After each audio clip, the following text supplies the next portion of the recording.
second faction, and just to make it clear, my favorite one, the most climatic one, is the long-range desert groups, the Desert Scorpions. These guys use a lightly armored truck with a lot of firepower, a lot of bullets coming from them to ride over the Babylonian desert and make hurt the Axis and the SSU forces. These trucks are released in two different boxes, so you buy one box and you can make one type, second type, third type of the truck, and the second box you can also have different versions inside. What's cool is that you don't not only have faction units inside these boxes, you can also use some of these trucks as your block allied units. But let's focus on the Desert Scorpions part for now. So basically each of these trucks has a lot of firepower. You can see that on almost every side of it you have a machine gun, or there is also always a main gun in the middle of the truck, and here on this phaser gun truck you also have a recoilless gun for the passenger. So we have the phaser gun truck that has a lot of firepower. We have the gun truck with a heavy machine gun. We have a transport truck that allows you to drive a squad of infantry to your enemy lines with assault vehicle. We're gonna go back to that in a minute. We also have a mortar truck that allows you to hit enemy units converged in one point with a lot of pain from its mortar shells, or give you the smoke screen ability. And we have a command truck that allows you to reactivate easier any of your units. So the main theme of this army is speed. We have groups or heavily equipped, heavily trained, super trained, elite trained commandos in very small and heavily armed trucks. There is a lot of heavy in this faction, as you can see, but they are very lightweight. They move very fast because each of these trucks has move rate of 3/5. That's quite speedy for a vehicle. Only allied walkers can do that fast, and thanks to it you can move quite fast on the battlefield.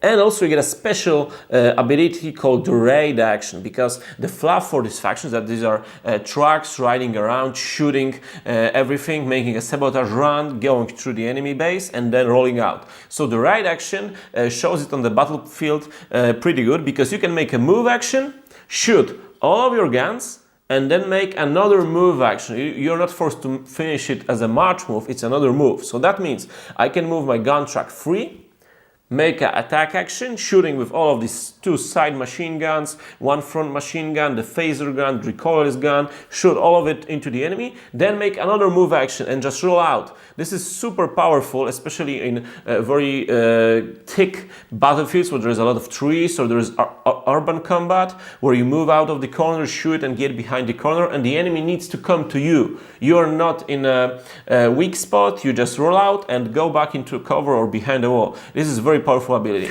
Of course, this ability is only for the main fainting vehicles, so the gun truck and assault truck. The gun truck, apart from the ride action, is also the phaser gun, so it ignores cover, so it's even better when you're fighting infantry in cover in the heavy urbanized terrain. And the assault truck also has the assault vehicle and passengers 2 ability. That means you can have a hero, let's say Rhino. That's a very powerful combo. You can have a Rhino inside, you can move it 5 or move it 3, shoot and then move back, and then you can have the hero or the infantry unit get out of the vehicle and attack your enemies, because thanks to assault vehicle you can activate units from inside, it can move outside after the vehicle activated. Normally you are not allowed to do that. The same ability goes for the transport truck. This one has a transport capability of 6, so you can transport a squad of normal infantry with a hero inside, or a squad of heavy armor 3 or 4 3-man unit inside. You can move it, march move it 5, and then have in the next activation have a unit jump out from the inside, probably on some powerful combo unit with infantry ace, maybe some marine unit, or maybe some commando units that's gonna be released, and attack all of your enemies around. The command truck and the mortar truck, of course, don't have these special abilities. They are more of a support units for this army, but they are very important. I played this army for Aschaffenburg, for German tournament in 2017, just for fun, just to see how they play, because I love the models and I wanted them on the battlefield. And this command track, allowing you to reactivate some of your most powerful units with a hero officer or a command squad inside, is a very important part of it. And even now you can easily, with the units available, even without the starter set, which is gonna come in this year but later, you can have a fighting force from a long-range desert group already here. You just need to use one of the most powerful allied walkers like the Bulldog or the 6-shooter or Devastator or whichever one you like from the heavy guns. You can have a very, very powerful faction hero. So you can have inside Gregory Whitrow, which is a new hero, and he's a hero for this faction, also released last year.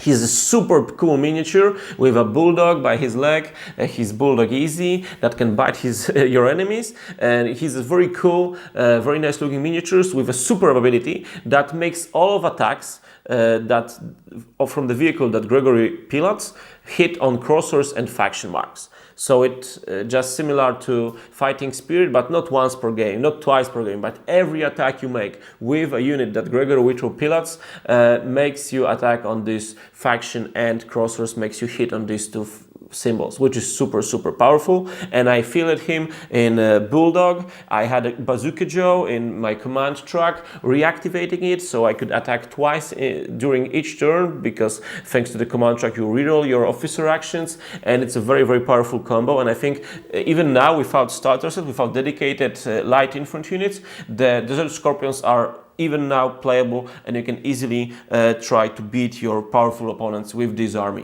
So the nice thing is that the most interesting tracks, so the assault track that can drive your heroes around and give you the raid ability, and the command track, the support one, are also available as block units, which allows you to use them in your Marines army, in your Rangers army, and these are very needed, the command track, especially to counter the commando wagon from the Axis. With it you can easily reactivate units on the battlefield. You can move your command squad around very fast to repair or maybe heal some units. And thanks to the assault track, you can create some crazy combos with one of the most powerful heroes in the game, the Allied Armor 3 heroes. And there is a lot of combo to make. There is a lot of fun to discover with this army, with these new units. And I encourage all of the Allied players to own the command track and the assault track, because I'm sure you're gonna have fun with them, and you can get innovative with them and get some new combos, new units on the field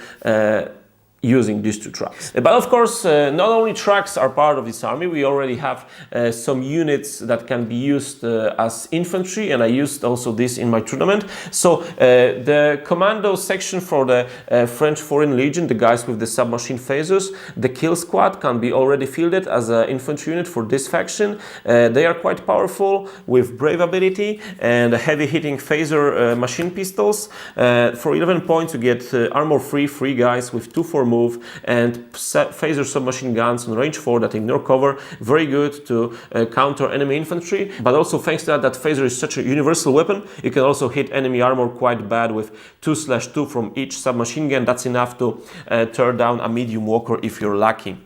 And they combo really well with the transport track, so I just used them in this transport track, move 5 fields, they disembarked, shoot, and it was a very powerful and nice combo for the first 2 turns of the game.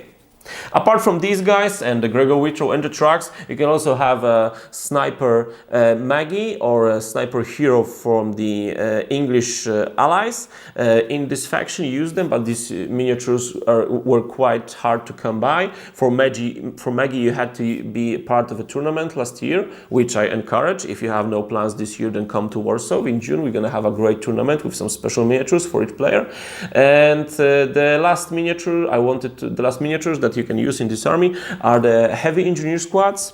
There is you can note these models from the USMC. They also have their French Foreign Legion version, where you have these kepi hat guys from France fighting for you. The problem with this unit so far was that it was super slow, but with these super fast tracks you can just have them in your transport track, drive them to the place of destination, get out of the truck, and then use their flamethrowers, their drills, their bazookas. Okay guys, that was a bit too long I think. This was about the Desert Scorpions, so the new faction for the Allies, focusing on commandos, on fast attack vehicles, on raiding your enemy, on making him nervous, on suppressing him with lots of machine gun firepower. We're gonna have a starter set for this army coming in 2018, I hope, if everything goes good. And with some dedicated infantry and some more heroes, I assure you that the Desert Scorpions army gonna be a very interesting pick for any Allied or any other block player for DAS 1947.